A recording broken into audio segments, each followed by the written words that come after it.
Let's get ready to mortgage. He is the prince of programs, guru of guidelines, master of matrices. He puts the fun in funding. Please welcome Mark, Mr. Mortgage Eitel. All right. My name is Mark Eitel, and you are listening to the Mr. Mortgage Show. And friends, you are in the right place. Sit down, buckle up. It's going to be a fun one today. We've got an awesome show lined up for you. But you're in the right place if you've got questions and you want answers. Not the headlines, but the data, the tips, the tricks, the strategies, and all the information that you need so you can go out there and make better real estate and mortgage decisions for you and your family. Guys, we do this each week right here. Same bat time, same bat station. I am joined as always by Jen, my lovely producer, who is standing by womanning the Anytime Hotline, and you can get your questions or comments on the air throughout the show by calling or texting 855-462-7292. That's 855-462-7292. That is the Anytime Hotline, and she'll get you on the air. If you are shy and you want to send us an email, just go to mrmortgageradio.com. That's mrmortgageradio.com. Scroll to the bottom of the page, click on that email icon, and you can shoot your questions over that way. She will read them on the air for you. But guys, as I mentioned, we have an awesome show lined up for you this week. I've been diving through the data. I've been reading the headlines, screaming at my computer sometimes and laughing other times. There's been some interesting data released this week all around housing and interest rates, and we're going to touch on that. The Atlanta Fed president had some interesting words on CNBC, and in a nutshell, he said they anticipate an additional quarter-point rate hike at the next meeting, and then they imagine a holding pattern for quite some time, I believe were his exact words. I posted that to the Facebook group. If you want to check that out, go to mrmortgageradio.com and click on that Facebook link. Watch his interview yourself. It was quite interesting, but basically a lot of people have been beating the drum that interest rates are going to be sliding downward by the end of the year. And you've heard me say for months that I don't think that's the case, and he kind of reinforced it. In his words, they imagine holding for quite some time through 2024 and beyond. So anyway, I shared that to the Facebook page. Watch that for yourself. Let me know what you think. Drop some comments there afterwards and let me know your thoughts on that. But it kind of reinforces what we've been saying for quite some time. But that got me thinking, how many people are frozen, just turtled up, waiting for interest rates to help them make the decision? Guys, I think we've seen that housing prices, by and large, are surviving the higher interest rates. And for many, many reasons, guys, we talk about it all the time. Supply and demand. A lot of people don't want to sell right now because they have a small mortgage payment, a low interest rate, and a lot of equity. So there's just not a lot of houses coming to the market that are going to push prices down significantly. And we've experienced these rate increases now for well over a year, and the market is absorbing them because of that supply and demand equation. But back to my point, a lot of people are sitting on the sidelines watching the wrong data set to make their decision. And we talked about it last week. We referenced that movie Moneyball, which fascinates me because they built a baseball team looking at real fundamental data that no one else was paying attention to. And in my twisted brain, everything comes back to real estate and mortgages. And I just kind of related the Moneyball experience to the mortgage and real estate world. And if you missed last week's show, check it out at mrmortgageradio.com. We got a lot of positive comments about that whole Moneyball scenario. But anyway, so a lot of people are sitting this market out thinking that the rates are going to go back down. And I want to share a story, and this isn't my story. Guys, I've referenced Brian Stevens in the National Real Estate Post on the show a few times, and I really admire Brian. He's equal parts cynic and soothsayer. He's really entertaining. He always delivers a good show on YouTube. But anyway, Brian was sharing a story where he recently spent $3,000 to build a chicken coop because he was frustrated by egg prices. And that got me thinking, wow, how many people are sitting in a rental unit right now paying a high rent rate because they're frustrated by interest rates? And to use Brian's analogy, right, a $3,000 chicken coop got me thinking, wait, that's a lot of eggs, right? It's got to be a lot of eggs. So I went to the St. Louis Fed website, and guys, that's where all of the consumer pricing data, housing values, there's a lot of great data there. If you don't visit that site, check it out. Just Google St. Louis Fed or FRED, FRED, which is Federal Reserve Economic Data, FRED, St. Louis Fed, and it'll pop up. There's a lot of stuff on that website. But egg prices spiked in January with an average nationwide price of $4.80. Now, he's out in California, so let's round that up to $6. And it might be more if you go to some of the fancy grocery stores, but for this story, I'm going to use $6. So a $3,000 chicken coop with a $6 price tag on a dozen eggs. Guys, that's 500 dozen eggs. That's the break even on just the coop. That's no chicken feed, no chickens, just the coop. 500 dozen eggs. Well, guys, if you eat a dozen eggs a week, and that may be a lot for some or a little for others, 500 dozen eggs will last you 9.61 years at a dozen eggs per week. So are you doing that to yourself by waiting the market out because the interest rates frustrate you? Did you just spend 9.61 years worth of egg purchases to build the coop? Now you've got to go out there and buy the eggs. You got to buy the chickens, not to mention, man, who wants to clean a chicken coop and get up every morning and have to grab? Maybe that's your thing. I don't know. I'm a hillbilly, but I'm not a fan of raising chickens. We did that when we were kids. Yeah, and man, oh man, they're a mess. But anyway, I just thought that was interesting because sometimes we make our decisions based on frustration and emotion and not necessarily logic. And guys, I say it all the time, logic and emotion can't run the same brain at the same time. And I really look at a lot of people's decision making and see they're basing it on frustration. And housing, back to housing for a minute, you're paying rent unless you're in your mom's basement. And if you're in your mom's basement, guys, treat that lady like a queen. Wash the dishes, mow the lawn, because you do not want her to push you out of the nest and have to go out there and rent or buy in this environment. But most people, by and large, are paying rent. And guys, if you could buy something for the equivalent of that rent payment, you should be building equity. And we've talked about it decade over decade since 1940 to 2020, because that was the data set available. Housing values have never gone down in 10-year jumps. So, you know, a lot of people I talk to say, I can't afford what I want, so I'm going to wait until I can afford what I want. Well, guys, you can't outsave appreciation, and we've seen that happen in the recent past, right? Housing values have appreciated faster than people could save up a little more money for a bigger down payment. So I think that's not the wisest decision making. I think we're just convincing ourselves. I'll go to the gym in February because in January it's busy. It's that kind of logic, and we just keep kicking that can down the road. So I really believe that getting that first house under your belt, whether you have to sacrifice that fourth bedroom, or maybe this one doesn't have a pool, or it's a townhouse instead of a regular single family house, you have to make those sacrifices in the beginning to start building equity, because that equity makes everything much easier on the other side. So speaking of the other side, guys, you hear the music? You know what that means? That's my cue. We'll be back in a few. On the other side of this break, we're going to dive into the data and start taking your questions. Sit tight. We'll be right back. Let me tell you a little story about a man named Jed. Well, this is not a story about Jed, but it is a story about Mary. Mary is an awesome single mom who's been raising her daughter in a 1-bedroom, 1-bath apartment for the last 11 years. That's right, 1 bedroom and 1 bath. Hey, they've made the best of it. They've got bunk beds in there and it's worked. But her daughter's now a teenager and it's becoming a challenge, especially sharing that bathroom. She decided to jump in and become a homeowner. We got her approved with an FHA loan. That's right, I said it, FHA.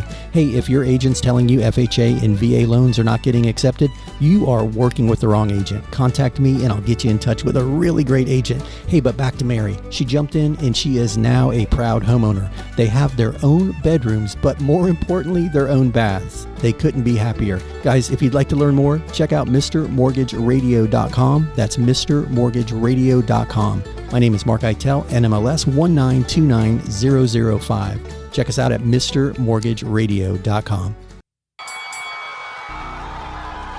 Welcome back to the Mr. Mortgage Show. Call us now at 855-462-7292. All right, we are back. My name is Mark Eitel. You are locked and loaded right here on the Mr. Mortgage Show. Thank you for spending some of your day with us. Guys, if you've got questions or comments or just, hey, let's do a sing-along. Give me a shout. Shoot us a text, 855-462-7292.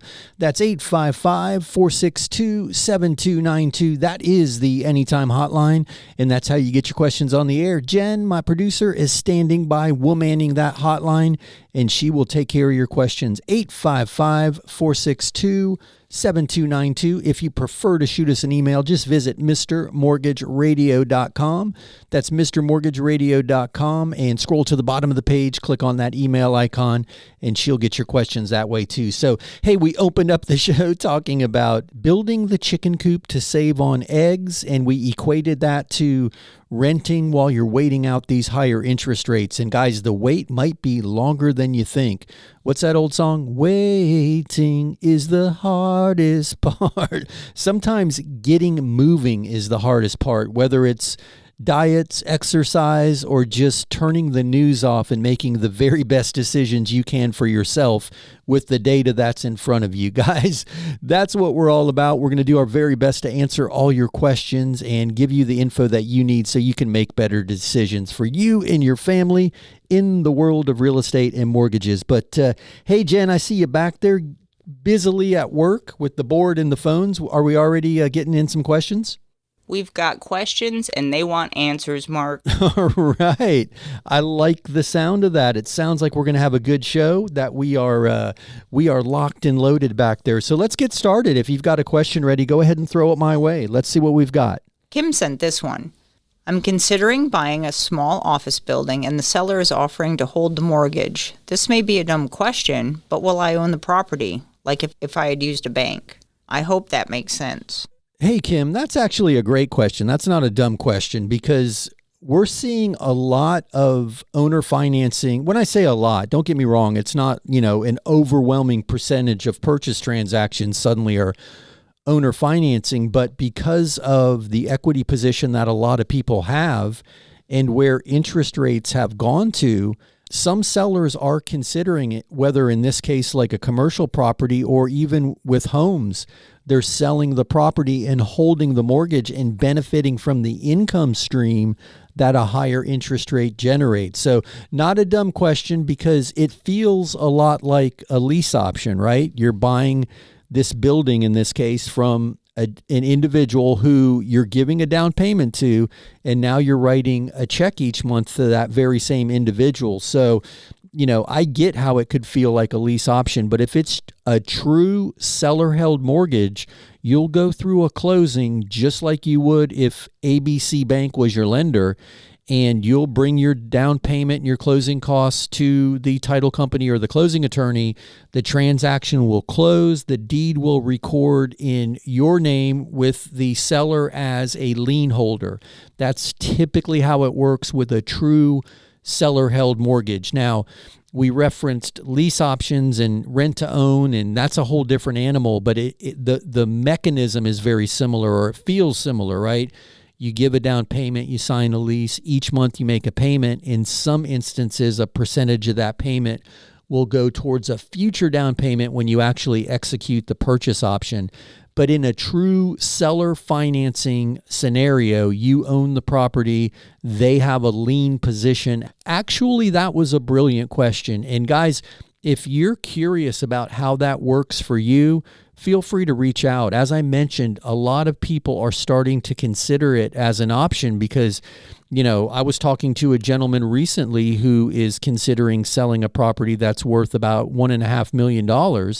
And his fear is once he realizes that gain, he's taxed on a portion of that gain. He's got to do something with that money now to generate income, where he currently generates about $150,000 a year in rental income from this property. So his struggle is, where do I get that same rate of return? And we talked through some owner financing strategies where he could take a nice down payment, hold a mortgage for, 3, 5, 7, 10-year balloon, whatever you're comfortable with, and generate cash flow, get some money up front, and still have that cash flow, because cash flow you spend every month, realized gains is a one-time event and it's often taxed. So it's interesting. And, when you're selling property, yes, there are 1031 exchange options to move that into another property and push that tax event down the road to a future sale unless you do another 1031.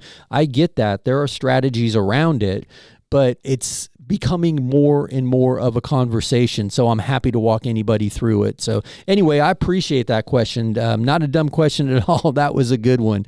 And a sign of the times, right? Because a lot of people are not really trusting the other investment vehicles out there, right? The stock market's up, it's down. We see what happens with banking. We've referenced it on more than one occasion, all that money that was lost in the Credit Suisse takeover. What was it? $17 billion worth of bondholder money.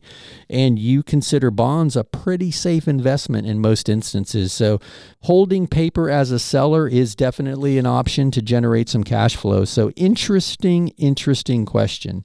Let me throw it over to Jen and see if we can get another one in. Ashton sent us this. What does force-placed insurance mean? My insurance is being canceled, and I'm having a hard time getting a reasonable quote. The bank says they can do force-place insurance. Uh-oh. I bet they did say that. So it is exactly as it sounds. They're forcing a policy on you. So you want to do everything in your power to find a competitive quote before you get that force-placed insurance, because oftentimes the insurance company is a subsidiary of the bank and you're not getting the most competitive rate out there. So forced-place insurance is exactly as it sounds. They are forcing the policy on you because there are requirements for minimum insurance that must be carried. And if you can't meet it, they're going to meet it for you, but they're not doing you a favor by any means. It's going to be an expensive option, almost always more expensive than the most competitive rate that you can find out there. So keep hunting. Guys, if you need a good insurance referral, give me a call. We deal with a lot of insurance companies, and we can give you a name and number. Maybe they can help, Ashton. I hope they can help. But yeah, keep hunting. You don't want to get stuck with forced place insurance, but they're not doing you a favor. They're meeting a requirement, and it's going to cost you. But hey guys, you hear the music, you know what that means. That's my cue. We'll be back in a few. Sit tight on the other side of this break. We'll be back with more of the show and more of your questions. Sit tight. We'll be right back. Have you recently gotten a mortgage approval and now you're wondering, how do you know if it's a good deal? I mean, the wrong decision can cost tens of thousands of dollars in fees and interest rate. Is any of this negotiable? Is this a good rate? Guys, it's Mark Eitel, host of the Mr. Mortgage Show, and we are happy at no cost or obligation to you to take a look at that fee sheet for you. We'll go line by line through it, and one of three things will happen. One, we may congratulate you on getting an awesome deal, and then you can exhale and move forward knowing you did great. Or two, we may be able to point out some places in that fee sheet that you can go back and renegotiate a better deal with your current lender. Or three, and guys, this one's my favorite, we may be able to offer you even a better deal, saving you in fees or interest rate or both. Guys, there's no obligation. Just go to MrMortgageRadio.com. That's MrMortgageRadio.com. Click on that fee sheet review icon and we'll do the rest. It's Mark Eitel, NMLS 1929005. Welcome back to the Mr. Mortgage Show. Call us now at 855-462-7292. All right, we are back. My name is Mark Eitel. This is the Mr. Mortgage Show, and it is all about your questions. Guys, we're here to answer your questions and help you navigate this crazy real estate and mortgage market that we are in right now today. There are a lot of confusing headlines swirling around out there, and we've started off with some really good questions so far, and I am looking forward to diving into some more of those. Hey, but before we do, if you are out there and you've got a question or comment and you want to get it on the air, call or text 855-462-7292. That's 855-462-7292. That is the Anytime Hotline. You can call or text that number, and Jen will get you on the air. She is my producer extraordinaire. If you prefer to shoot us an email, visit MrMortgageRadio.com. That's MrMortgageRadio.com. Scroll to the bottom of the page, click that email icon, and you can shoot your questions in that way. And guys, if you are ever missing the Mr. Mortgage Show during the week when we're not on the air, check out MrMortgageRadio.com. There is a podcast link. All of the recorded versions of the previous shows go up there as a podcast. There's links to a lot of the data that we reference, Facebook pages, YouTube channels. There's a lot of stuff up there, but it's all at MrMortgageRadio.com. But hey, enough of the PSA. Let me throw it over to Jen for another question. Are you ready? Okay, what do we have? Lex wants to know, how long will a late mortgage payment stay on my credit? I missed one payment at the beginning of COVID. I need to sell and relocate, and am worried about my credit preventing me from buying. Hey, Lex, that's a brilliant question, brother. And usually it's you want to be clean for at least 12 months. No late payments, no missed payments. Now, you said you missed one payment at the beginning of COVID. So obviously more than 12 months ago, because, man, can you believe COVID-19, right? This is now 2023. Man, that's the guest that never left, right? But anyway, clearly beyond the 12-month requirement. So you're good there. But one thing I want to caution you, and I've seen this happen to people before, is you'll miss January's payment, for example, and then you'll make a payment in February. Now, you think that you've caught that late payment up, but really that payment gets applied to January. So February's now late. It's called a rolling 30. So unless there was a time where you made both payments, two payments to catch up that late payment, right? If that's the case, you should be fine. But if you just missed a payment and then you started paying again, if you didn't work that out with the lender that payment got pushed to the end, or you went through some restructuring or some moratorium, there may be a chance that that's a rolling 30, right? Which means last month's payment was late. So do yourself a favor and jump on Credit Karma or another credit monitoring service. Credit Karma is free. There's a lot of them out there, guys. But it's amazing now the access to data that we have as consumers at no cost. But Credit Karma, while it's not always the most accurate score, you'll see if that is a rolling 30 or indeed a one-time event. Because assuming it was a one-time event and it was more than 12 months ago, you should be fine. And for anybody else out there who's curious, you want as much distance between you and an adverse credit event as possible when you're applying for a mortgage, but usually 12 months is the minimum requirement. Looking back, 12 months, no late mortgage payments, you should be fine. But brilliant, brilliant question. If you are confused about that rolling 30 scenario and you want me to explain it in detail, give me a call off the air, 855-462-7292. You can shoot me over your Credit Karma report and I can walk you through it if that would help. But brilliant question, my man. You should be okay based on what you shared with me, but I would just caution you to check out that rolling 30 scenario. But yeah, great question. Hey, Jen, do we have another one? Brianna sent this text. Can I reuse a VA loan? It's been 3 years since I sold and I never missed a payment. I've been renting ever since. Hey, Brianna, that is a great question, and I'm glad you brought that up. A lot of people are misinformed and assume that you can only use that loan one time, but your entitlement is restored when you sell that property, assuming that everything was in good standing and you didn't go into foreclosure and the loan was satisfied in full, then you can reuse that entitlement. That entitlement is always available to you if you keep your loan in good standing, when you sell it, you can go out there and buy another property with a VA loan. So that's a great question. And we see a lot of people utilize that VA loan the second time. And as I mentioned, many people assume that's a one and done thing. And, they'll put a big down payment down to avoid mortgage insurance and get a conventional loan. But a lot of times, leveraging more of the house and using a VA loan and getting a lower interest rate VA compared to conventional makes more financial sense. And then they take that big piece of equity that they were going to put down on the house and go out and buy a rental property or invest it, or who knows what you do with that additional money. But a lot of people house hack their way up the ladder with the VA loan and cash out nice equity positions. And you could do that. You could take that equity and use the landlord loan that we talk about and go out there and buy a duplex or a fourplex, finance the next house with the VA loan, go all the way to 100%, assuming that it fits your budget requirements, get a low interest rate with the VA loan, and now you're using the equity from your primary home that you just sold to help you build a real estate portfolio. And guys, that's the stuff I'm talking about when I mention look past the data so you can make the very best real estate and mortgage decisions for you and your family. Because a lot of people don't think outside the box, creatively. And I'm not suggesting that I'm a genius. I've just seen enough people do enough really brilliant things, and I can bring those stories to you. So I got a little long-winded, but to answer your question, you indeed can use your VA loan entitlement again, assuming that all of those requirements that I mentioned have been met. So Brianna, I appreciate that question.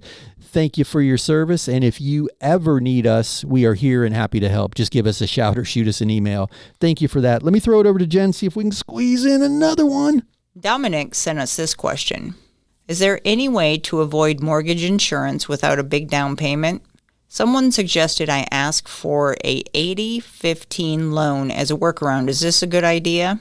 This is actually 2 loans, right?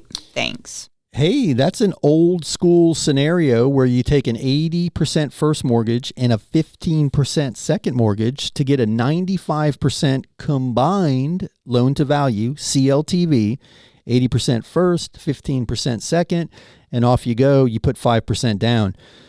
Dominic, that'll work. That'll alleviate the mortgage insurance, but you'll want to do that blended rate calculation that we talk about a lot, because the cost of that second mortgage is going to be more than you anticipate in most cases. And sometimes putting down the 5% using FHA, even conventional, but FHA is carrying a better interest rate right now, and then waiting until you build that equity up and do a refinance later to avoid that mortgage insurance with the case of FHA.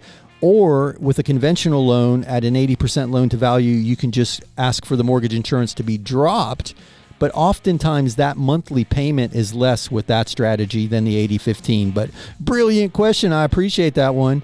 Hey guys, you hear the music? You know what that means. That's my cue. We'll be back in a few. Sit tight on the other side of this break. We'll be back with more of the show. So you think interest rates have gotten too high to refi? Well, not so fast. There are several reasons people refinance. Sure, lowering your interest rate is one, but there's debt consolidation, home improvement, unexpected medical expenses, pulling out some equity to go buy an investment property. Heck, I even know of one guy who refinanced his house so he could buy his mistress a condo. But let's jump back to debt consolidation for a minute. I'm working with a client right now. His name is Ben. He's going to refinance his house, pay off a host of credit cards, and 2 truck payments. And yes, his mortgage interest rate is going to go up, but his monthly expenses are going to go down significantly. And that monthly savings is going to get he and his family back on track. Guys, if you've got questions, check us out at MrMortgageRadio.com. That's MrMortgageRadio.com. My name is Mark Eitel, NMLS 1929005. I host the Mr. Mortgage Show, and we are always here and happy to help. Check us out at MrMortgageRadio.com. Welcome back to the Mr. Mortgage Show. Call us now at 855-462-7292. All right, we are back. My name is Mark Eitel, and you are listening to the Mr. Mortgage Show. And guys, we do this each week right here, same time, same station. We do it for you. If you've got questions, give us a call, 855-462-7292. That's 855-462-7292. We do it for me too, because I have a lot of fun doing this show for you each week. I really enjoy it. So if we can help, we are always here and happy to help. 855-462-7292. That's how you get your questions on the air. And guys, that's how you get us during the rest of the week and actually through the weekend too and into next week. We are here and happy to help. If you prefer to shoot us an email, just visit MrMortgageRadio.com. That's MrMortgageRadio.com. And you'll find all our info there too. If you scroll to the bottom of the page, you can click that email icon and shoot your questions over that way. And I know we've got the 800 number and the national this and the national that, but we're still right here in your backyard and happy to help. So call us if you need us. But anyway, guys, let's keep your questions rolling. I'm going to throw it over to Jen and see if we can get another question on the air. Hey, Jen, what do we have? Joshua sent us this. You mentioned a blended rate refinance formula or calculation when looking at an equity line. Can you explain what you meant? I looked through the podcast but couldn't find it. Thanks. Hey, that's a great question. And I actually just mentioned that a second ago. So if you Google blended rate calculator, you might stumble across one. But basically what you're doing is you're looking at the first mortgage, right? Because you're talking about a refinance, a cash out refinance versus keeping a first mortgage in place and putting an equity line in place behind it. And equity lines are no longer cheap money. They were practically free during the pandemic because where rates were, but a lot of people are getting rate quotes in the low double digits with equity lines because oftentimes it's prime plus, depending on your credit score, 1 point, 2 points, 2.5 points. Well, prime's at 8%. So if you're one of those people getting quoted prime plus 2, you're at 10. Could be 10.5 if you're at one of those people that are getting quoted prime plus 2.5. And, you know, there are banks out there that have an introductory rate prime minus a point. Well, then you're at 7. So not free money anymore. But my reference to a blended rate calculation is take your first mortgage and look at the interest rate and how much it's costing you, because you do have to factor in where you are in the amortization schedule. Have you had that first mortgage for 5 years, for 3 years? Look at the remaining balance and the amount of interest that you're going to pay on that mortgage, and then look at the equity line component and the amount of interest, and then blend those two rates together over the length of time that you're going to carry that debt. And it gets complicated, but we can help you with it. That way, you know, if I have an equity line at, let's just say for argument's sake, somebody referenced before the break, we were talking about an 80-15, right? You're getting a first mortgage of 80% and a second mortgage at 15%. Well, that second mortgage is going to carry a higher interest rate and typically a shorter term. So you would take the cost of that money, that 15%, and the cost of the money on the 80%, and there's a calculation to blend those two together. So if you're at 6% on, or 6.5% on your first, or let's say 6% for round numbers, and 9% on your second, what's the real cost of that money? Is it 7? Is it 6.875? Is it 7.75? That's how you blend the rates to do the calculation, the actual cost of all of the money. And then you can say, okay, is a cash out refinance a better option at, 6.5% versus a blended rate to take that equity line? So I hope that helps. It's not an easy calculation just to say, hey, X times Y minus this equals that. There's more to it. You have to factor in the remainder of the loan that you currently have with the expected term of the equity line. But that's what I'm talking about. If you Google blended rate calculator, you might find something that helps. Or give us a shout. I'll try to find one for you. I can shoot you over. I might have one in an Excel sheet format that I can just email over to you, and you can go out there and shop for the most competitive equity line. And don't let every bank pull your credit. Just call them and ask them, hey, what are your equity line terms? Because they vary wildly from bank to bank, but they're all based on prime. It's either going to start with prime minus with an introductory rate, and then it'll adjust typically to prime plus. some of the higher credit scores and lower combined loan to values, because that's also a factor, right? If you have a 50% loan on a first mortgage, right? 50% of the value is the balance on the first mortgage. Then you can get typically up to 30% of the value in the form of an equity line. So you're going to want to sort all of that out. But man, brilliant question. Thank you for paying attention. And if you need help, we can help you. Sometimes the equity line is the way to go. Sometimes the cash out refi is the better choice if you do that blended calculation. But I appreciate that question. Hey, Jen, do we have another one? Ronaldo has this question. Is it possible to get a first-time buyer mortgage on a mobile home? It's a fairly new double wide, if that matters. Thanks. Hey, Ronaldo, that is a brilliant question, my man. And a lot of people have that very same question.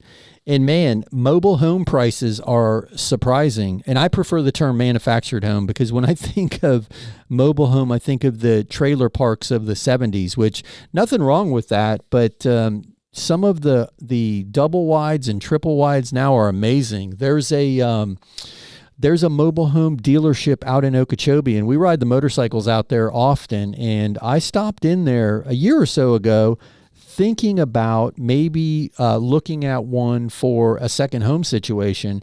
And man, I was duly impressed with how nice that was. And we didn't end up doing it, but I'm glad we stopped, because I have a whole new appreciation for that.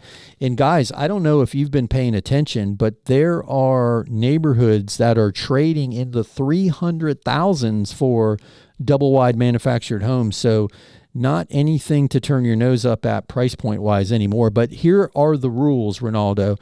For a regular mortgage on a manufactured home, yes, you can absolutely do it.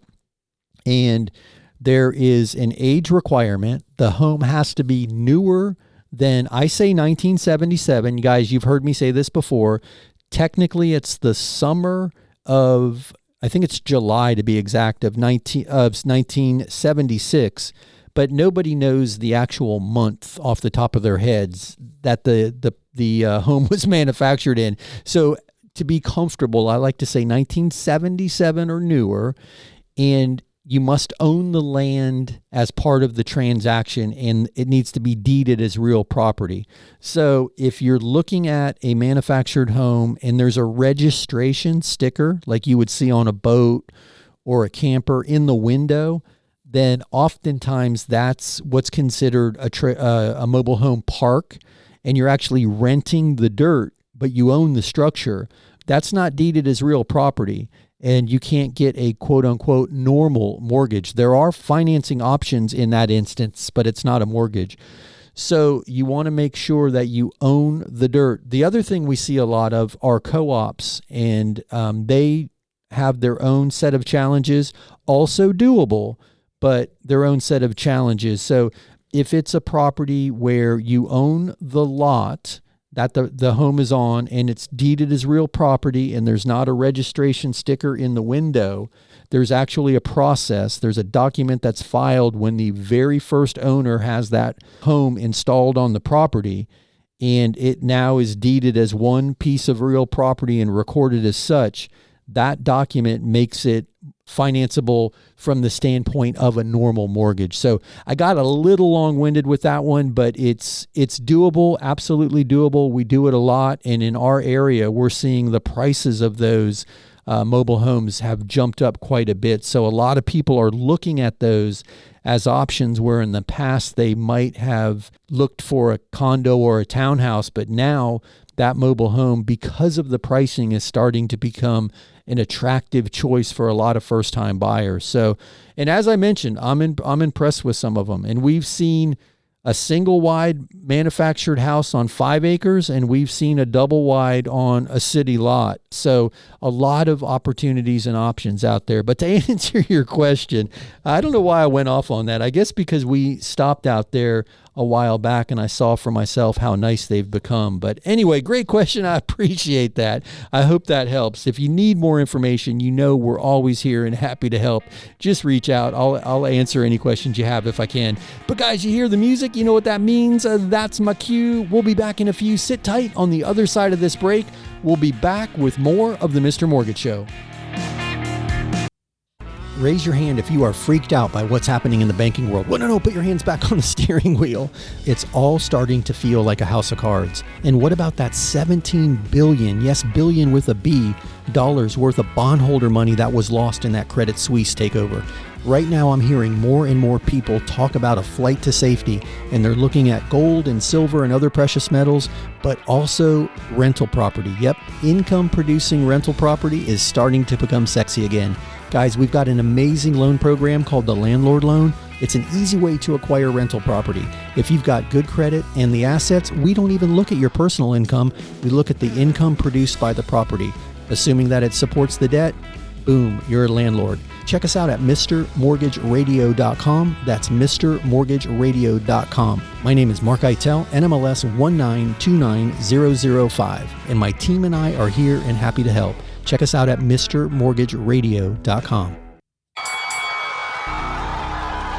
Welcome back to the Mr. Mortgage Show. Call us now at 855-462-7292. All right, we are back. My name is Mark Eitel. This is the Mr. Mortgage Show. And guys, you heard the man. If you've got questions or comments, just call or text 855-462-7292.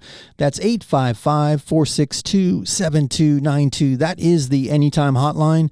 And Jen is woolmanning that hotline. She'll get your questions on the air. Hey, if you prefer to send us an email, just visit MrMortgageRadio.com. That's MrMortgageRadio.com. Scroll to the bottom of the page. Click that email icon. You can type up an email, hit send, and she will get your questions on the air for you.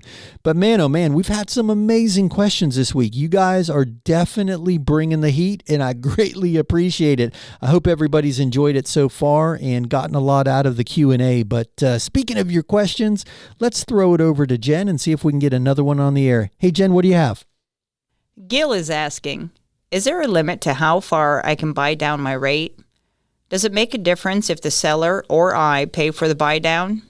Can we both pay towards a buy down? Thanks. Hey, Gil, that is a brilliant question, my man. And kudos to you for using the buy down strategy, especially if you're using the seller's money, because that's a big win right now in the market that we're seeing today. So anyway, to answer your question, technically not a limit, but here's where that technically part comes in, right? Because you are limited to, or we are limited, lenders are limited in how much they can charge a borrower for a loan. And there's a percentage of the overall fees can't exceed a certain percentage of the loan. And origination points, discount points are part of that. Now, you did mention the seller paying for part or all. In that instance, that takes some of the burden of the fees off of your side of the equation. So you and the seller paying together could essentially accomplish a larger buy down. But to answer your question, technically, it's not how far you buy the rate down where you're going to run into a bit of resistance. It's going to be how much it costs to buy the rate down as a proportion of the total loan amount. But if you've got a specific scenario that you want to run by me, I'm happy to have a conversation with you. I'd need to know the loan amount and the desired interest rate, and then how much you and the seller have in mind for buying the rate down with what that amount of money is, to see if that's something that's achievable. But brilliant question. I know not a clear answer, but brilliant question. I guess the clear answer is call or email me off the air and I'll walk you through it, and we'll see exactly how far you can go before you break that threshold. But using the seller's money does take some of the math off of your side of the equation. So you might get where you want to be with it by going that route. But brilliant question. I appreciate it. Hey, Jen, do you have another one ready? Nellie has this question for us today. Is it difficult to refinance a home that is in a family trust? I set it up for my kids, but I want to refinance, pay off the existing mortgage, and do some renovations. Hey, Nellie, short answer is you should be fine if you're in a revocable trust, which most of the family trusts are. The trust documents will have to be reviewed to make sure there's not an issue, but we do it all the time. So, yeah, you should be okay with what I know so far based on your question. And if you'd like a more concise answer, just give us a call off the air, and I'll be happy to look at those trust docs for you. But you should be fine. We see it done all the time. We do it all the time. And yeah, appreciate that question. Hope that helps. Hey, Jen, let's get another one in. Armando called this one in. Last week you were talking about a 100% loan for first-time buyers. Can you explain how this works? Thanks. Great show. Thanks for that. That's a great question. Basically, the loan that we were talking about was the FHA loan, which is 96.5% loan, and then a 3.5% grant to get to 100% financing. And the cool thing about that particular, now they all vary a little bit, but the particular loan product that we were talking about, that is a forgivable grant. So it's almost like a gift, if you will. But that's how it works. It's a 96.5% first with a 3.5% grant. You still have closing costs. The seller can pay up to 6% of the purchase price towards the closing costs with that exact loan program. So you can essentially get in for very little, if no money out of pocket, if all the math lines up. So I welcome the opportunity to talk with you more about it, but I appreciate that question. That is a great one. And it's a great loan program for people who just don't have the upfront money to get into a property. So anyway, Jen, do you have okay, what do we have? Aaron sent this one. I've been listening to your podcast and heard about the rec refinance. If we do this, can we take out some cash for remodeling the kitchen? Hey, that's a great question. And first, let me say thanks for checking out the podcast. I'm always excited when we get people who shoot us emails or, messages saying, hey, I listened to the podcast. Guys, if you're curious and you want to listen, there are a lot of episodes up there. We've been doing the show for quite some time. But go to MrMortgageRadio.com and click on that radio show podcast link, and it'll take you to the podcast page. And then you can listen until your heart's content. Did I forget the question? No, I remember the question. I almost forgot the question. Rec refi. So REC stands for REC, REC, reduce, eliminate, and consolidate. So to answer your question, that rec refi is designed to consolidate some debt and lower your monthly payment. But yes, to answer your question, you can pull some cash out to remodel. But keep in mind, you want to stay at 80% of the value of your property or less with the new loan amount. But we're seeing more and more people every day who are locked into their home because of the interest rate, right? They're not selling and going anywhere. So they're using either an equity line strategy or, in this case, a cash out refinance. And you can do it as part of the REC program to pull some cash out to do some renovations because you're staying put and you're utilizing the equity to make the house what you want. And we're seeing it a lot, guys. I had a conversation with somebody the other day who really wanted an extra bedroom and a pool, and they decided that they were going to do a cash out refinance and put a pool in and close the patio in and make it a home office. So not alone in that strategy, but brilliant, brilliant question. And I hope that answer helped. And yeah, as I mentioned, we are seeing more and more people capitalize on the equity position that they find themselves in and the inability, if you will, or the lack of desire, rather, I guess is a better way to say it, to move and incur all of those costs, a higher interest rate, a higher sales price, a higher tax base, when they have almost what they want now, and they're just pulling some of that equity out and making that home the sweet home that it could be. So anyway, Jen, can we get one more question in? Okay, go. Beth sent this email. Is that 100% loan you talked about available in Virginia? How do I get more information? Hey, thank you for that. Yes, it is available in Virginia. Actually, I believe it's available everywhere we are, which is everywhere but New York. And as I mentioned, there are a few varieties of that loan program. So that 100% program, I believe, is nationwide, and we have utilized it in Virginia as well as many, many other places. And hey, guys, in addition to that, there's a new conventional loan program that just rolled out with a 1% down payment requirement. So a lot of people are challenged, not necessarily by making the monthly payment. They're already paying a high rent payment. We're seeing credit scores not always the issue. The down payment is a lot of times the hurdle, if you will, that people are bumping up against. And some of these more creative programs, these grant programs or this 99% loan can be the workaround. So I appreciate that question. But to answer it, yes, absolutely available in Virginia. Second part of your question, just reach out to us. 855-462-7292. You can call that number anytime. As I mentioned, when we're not on the air, that pushes over to the office. We'll jump on a call with you and walk you through it. Or check out mrmortgageradio.com, and there's a link there that says new applicants start here. If you click on that, you can go right to the loan application. But I encourage you to call us first. I'd love to have a conversation with you and see if there's anything that we can do to walk you through it, get you comfortable with it. We can do estimated closing costs and payments and all of that stuff for you. So brilliant question. I certainly appreciate it. Uh-oh, guys, you hear the music? You know what that means? We have wrapped up another week of the Mr. Mortgage Show. Time certainly flies when I'm sitting behind the mic. I enjoy spending some time with you each week. Thank you for being here. If you need us during the week, 855-462-7292 is the Anytime hotline. And easier than that is mrmortgageradio.com. That's mrmortgageradio.com. Guys, have an amazing week. We'll see you back next week right here. Same bat time, same bat station. That's a wrap. Join Mark Eitel next week for more thrilling, edge-of-your-seat discussions about real estate and mortgages right here on The Mr. Mortgage Show.